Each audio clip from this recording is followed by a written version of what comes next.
Um, and we last week we started Daniel chapter 3. It's a very familiar passage. We've heard this passage over and over. I mentioned last week it's a favorite vacation Bible school passage. It's the story of Shadrach, Meshach, and Abednego in the fiery furnace. And so we got up to the point last week where the three boys were actually thrown into the furnace. But I want to go back and recap a few things that are really, really important. First of all, going back to verse 16, Shadrach, Meshach, and Abednego replied to the king, "O Nebuchadnezzar, we do not need to defend ourselves before you in this matter. If we are thrown into the blazing furnace, the God we serve is able to save us from it, and he will rescue us from your hand, O king. But even if he does not, we want you to know, O king, that we will not serve your gods or worship the image of gold you have set up." And really, that's kind of the key passage of this whole story. The three boys had made up their mind long ago that their faith in God was preeminent to anything else that happened in their life, that they were dedicated to following and serving the God of their fathers, the God of Abraham, Isaac, and Jacob. And they were committed. They were committed 100%. And they knew that God was able to save them from that furnace. But for some reason, if he chose not to, they were okay with that as well. And at the end of this, I really want to follow up on that idea also. And then you know the story. Nebuchadnezzar had the three boys bound, thrown into the furnace. Notice that they were wearing their robes, their trousers, their turbans, and other clothes, and they were bound and thrown into the blazing furnace. They were thrown into the furnace with clothes that should have easily caught fire. There's nothing flame retardant about anything they were wearing that day. And we'll see why that's important in just a few minutes. And then King Nebuchadnezzar asked the question, weren't there three men we tied up and threw into that fire? His assistants replied, certainly, O king. He said, look, I see four men walking around in the fire, unbound and unharmed, and the looks like a son of the gods. And last week we talked a little bit about that idea of a son of the gods. What did that mean? And I talked briefly about the idea of a theophany, an appearance of Jesus himself on earth in some sort of heavenly form before his incarnation to Mary and Joseph that we read about in the four Gospels. And I noticed that I mentioned that it's in a heavenly form. Immediately, Nebuchadnezzar recognized him as something unusual. He was different in form and in shape, in appearance to the three boys. When Jesus came to earth to be in his first incarnation, he looked like a normal person. Everybody recognized him as just another Hebrew. But here, he's something else. He's something different. And it's possible. I'll concede there are some scholars who don't necessarily believe that this is a theophany or an appearance of Jesus. Perhaps it could have been another angel, and that's true. It could be. It could have been another angel, but there's ample evidence throughout the Old Testament for these appearances of Jesus in an unusual form. And I just want to read through a couple of them and give you an idea. I think this is not just an angel, but it is what the Bible refers to as the angel of the Lord. If you go back to Genesis chapter 16, and you can turn there, you don't really have to. It's the story of Abraham and Sarah. They're well up in years. They're trying to have children. God has already promised him that he would bless his children.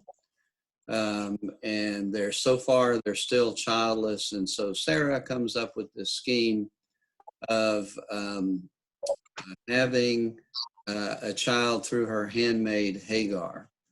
Well, Abraham follows along, and sure enough, you know the story.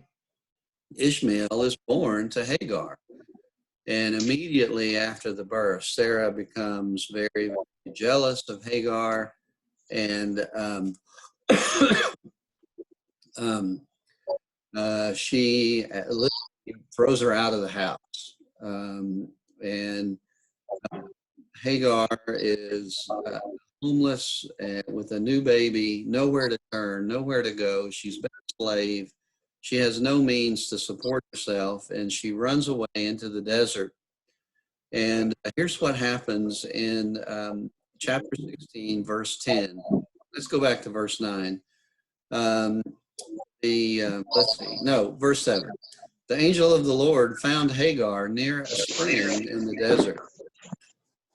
It was the spring that is beside the road to Shur. And he said to Hagar, servant of Sarai, where have you come from and where are you going? I'm running away from Sarai, she said. The angel of the Lord told her, go back to your mistress and submit to her. The angel added, I will so increase your descendants that they will be too numerous to count. Okay, so here's the first appearance of what many translations refer to as the angel of the Lord.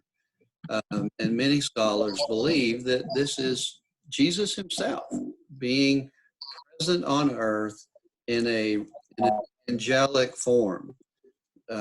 Sarai did not react to him as if he were just another person.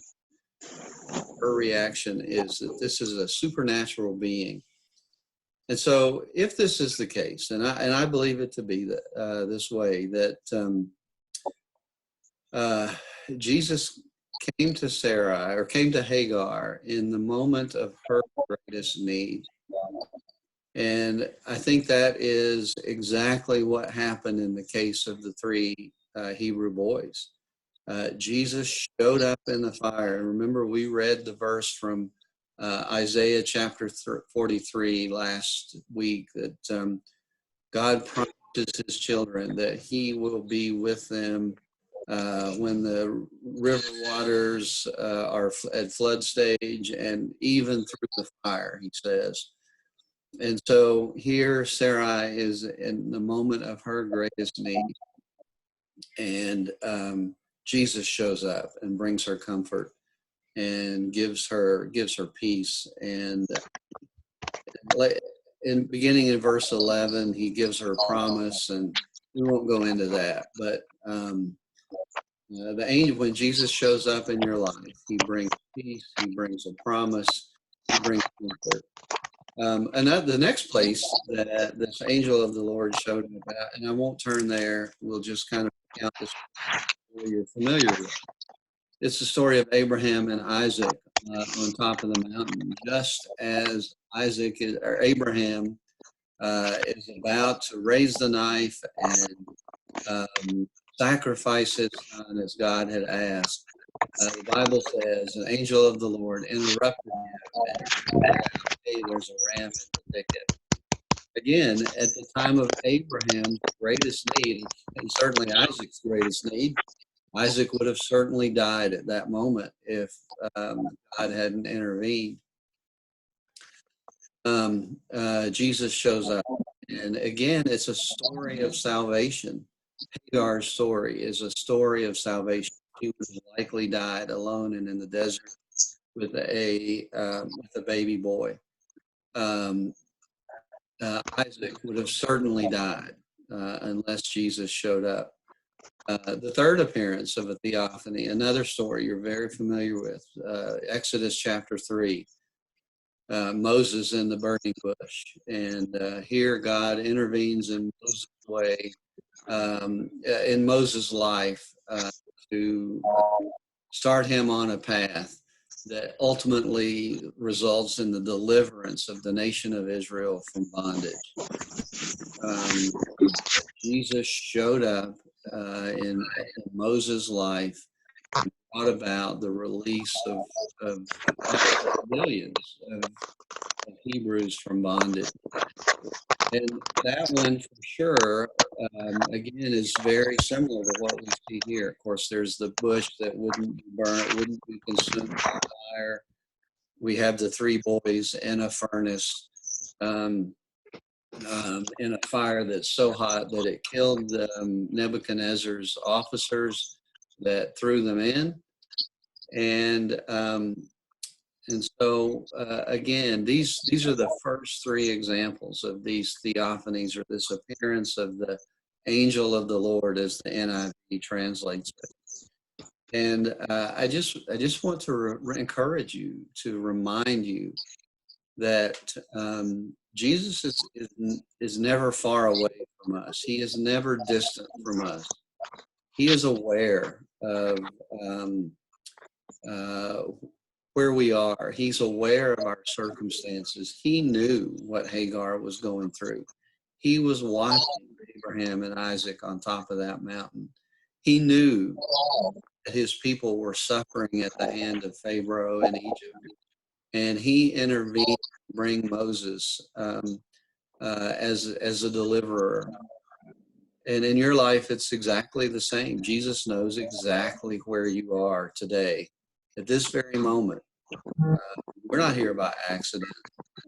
We are here because God has intervened in our lives and brought us together to hear this word today. And I just want this to be an encouragement to you, that no matter what you're going through, no matter what difficulty you face currently or what difficulty you will face later in life, Jesus is aware of that. He knows what you're going through, and he will show up in your life in unexpected ways.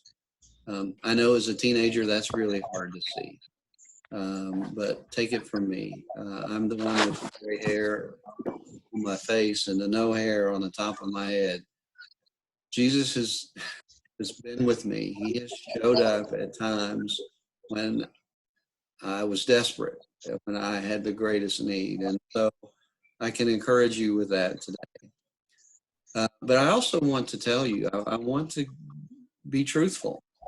What these boys went through, they went through the fire.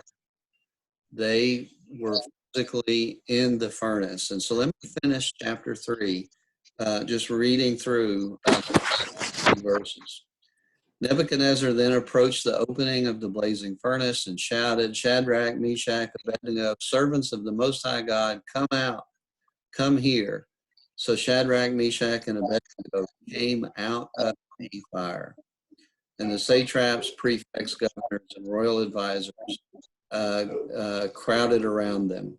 They saw the fire had not harmed their bodies, nor was a hair of their heads singed. Their robes were not scorched, and there was no smell of fire on them. Then Nebuchadnezzar said, "Praise be to the God of Shadrach, Meshach, and Abednego, who has sent his angel and rescued his servants. They trusted him and defied the king's command and were willing to give up their lives." Underline that passage. Willing to give up their lives rather than serve or worship any god except their own. Therefore, I decree that the people of any nation or language who say anything against the God of Shadrach, Meshach, and Abednego be cut into pieces and their houses be turned into piles of rubble. No other God can save in this way. Then the king promoted Shadrach, Meshach, and Abednego in the province of Babylon. What I want to point out here is what Nebuchadnezzar recognizes, that these boys were willing to give up their lives in service to God. And so I want to ask you, what does that mean?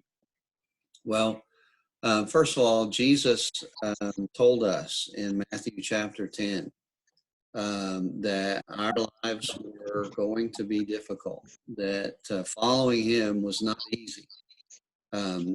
Chapter 10, verse 38, anyone who does not take up his cross and follow me is not worthy of me.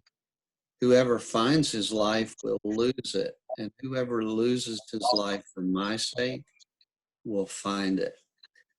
Throughout his time here on earth, Jesus talked about the cost of following him. It's not cheap. It's not free, or it's free, but it's not cheap. Following Jesus means that we have to give up things, and then we have to carry our cross. And just think about what Jesus went through as we prepare for Easter week, Holy Week.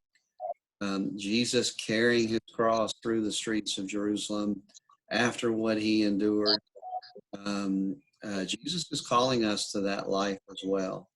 And so I want to read from Romans chapter 12 out of Philip, a translation by a fellow named J.B. Phillips.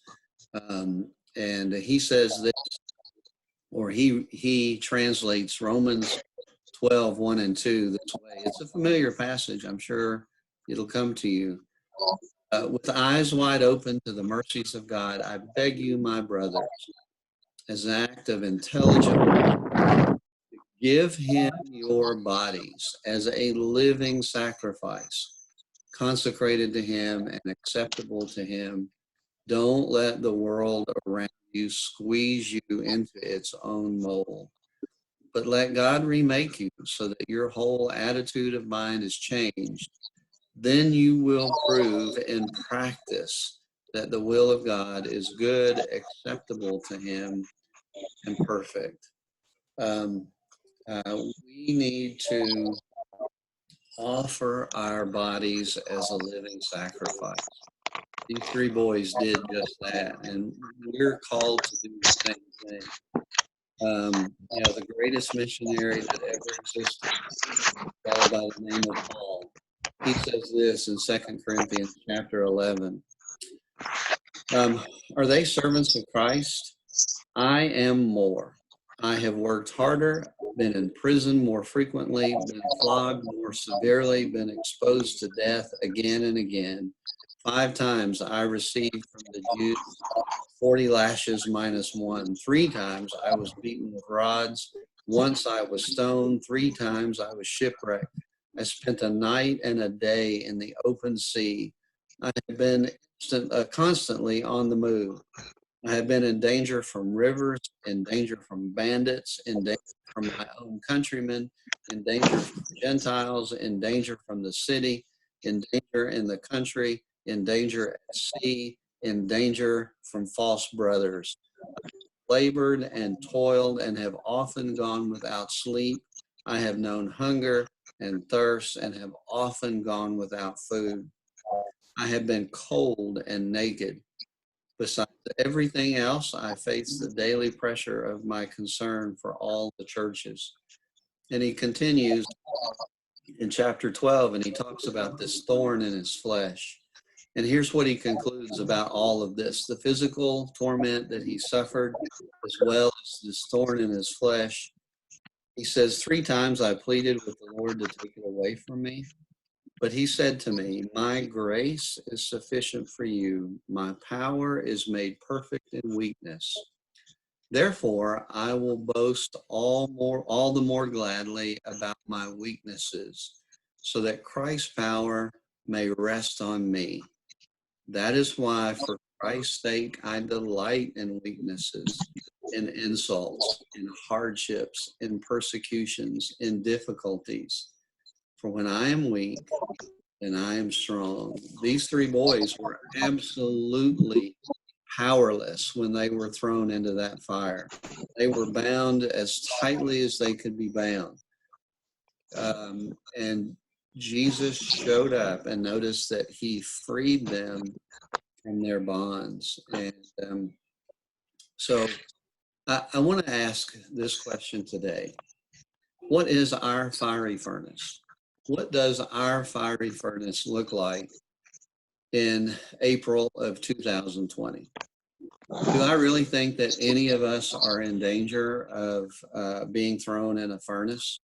I really don't. I think that's not very likely. Are we likely to be beaten with 39 lashes like Paul was? Are we likely to be shipwrecked, to spend a day and a night at sea? Are we likely to be beaten with rods or stoned with rocks? I don't think so. But in the 21st century, Christians are being persecuted in a very, very open and deliberate way. And I want to try something here. I want to share the screen. I want to show you a couple of images that you may have seen recently. So I'm going to share my screen here, and hopefully you'll be able to see this image. On the left, I have the picture of the three boys in front of the furnace. There's Nebuchadnezzar. On the right, a picture you may or may not have seen. This is a picture that was taken allegedly on Christmas Day of last year, 2019. The picture that ISIS posted right before they allegedly beheaded these people here on their knees are Christians in Nigeria. Again, I say allegedly. There's a lot of video evidence, and I don't encourage you to go look for it, but it's there. ISIS and other religious organizations in the Middle East. Notice I've got a picture here, Save Christians in the Middle East. This is a dangerous place for Christians today. Every day there are people in various parts of the world who wake up and they have a fear that they may be captured and tortured and punished just because of their faith, not because of who they are, not because of their ethnicity, but because of their faith. I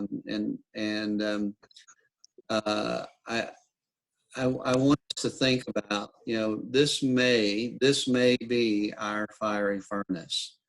I've got another article here that was posted back in June of 2019 about Christians in the Sudan. Maybe you're familiar with world events in the Sudan, but for literally decades, the Sudan has been a place of civil war, very, very dangerous and unsettled place. And back in 2019, a dictator, a fellow by the name of Omar al-Bashir, was overthrown. And many people in the world thought that this was a good day. But even after that, Christians are discouraged and fearful that the military massacre of protesters seeking civilian rule, that Sharia law could protect religious freedom. So Christians in the Sudan are definitely at risk today. This happened less than a year ago. And today I pulled up my phone. Let me bring back the camera here and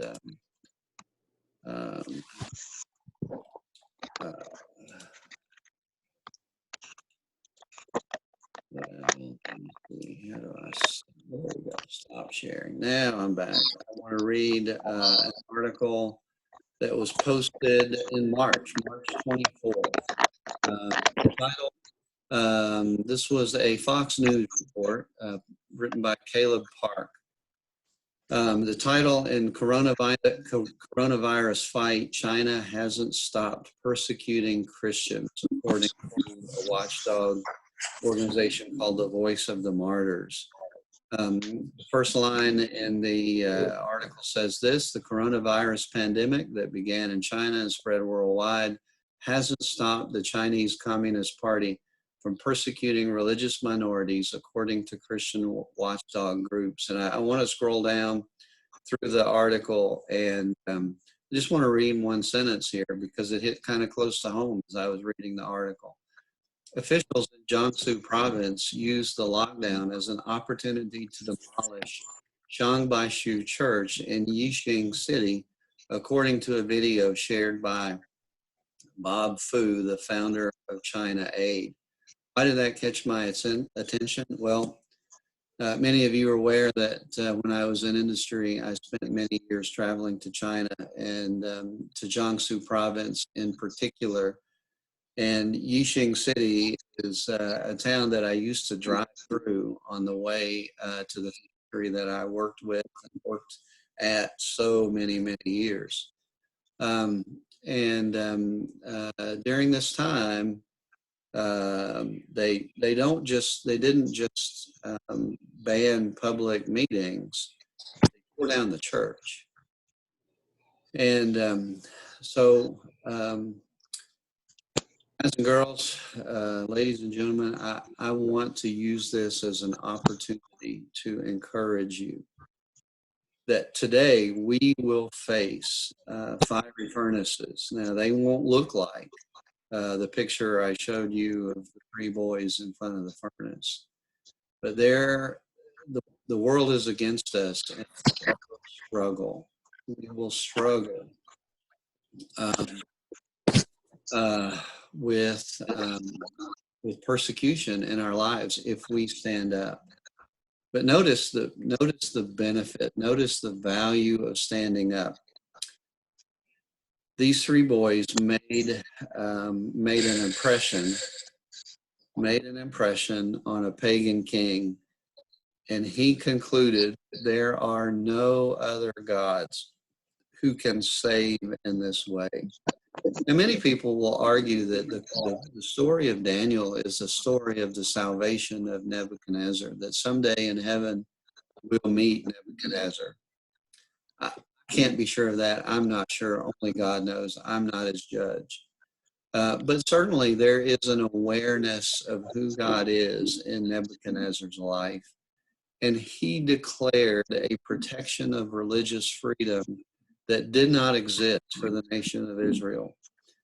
And perhaps by our standing our ground, by standing up for God in our schools, in our places of work, in our colleges and universities, perhaps someone in a powerful place of leadership will recognize that God is a God who can save, and will change the course of history. We're in unprecedented times now. No one, or hardly anyone today, has faced a pandemic like the coronavirus, like what we're seeing today. And so who knows what's coming around the corner. And January 1st, 2020, no one expected us to be meeting at churches online and going to school online. No one expected that. What's going to happen between now and the end of the year? We don't know.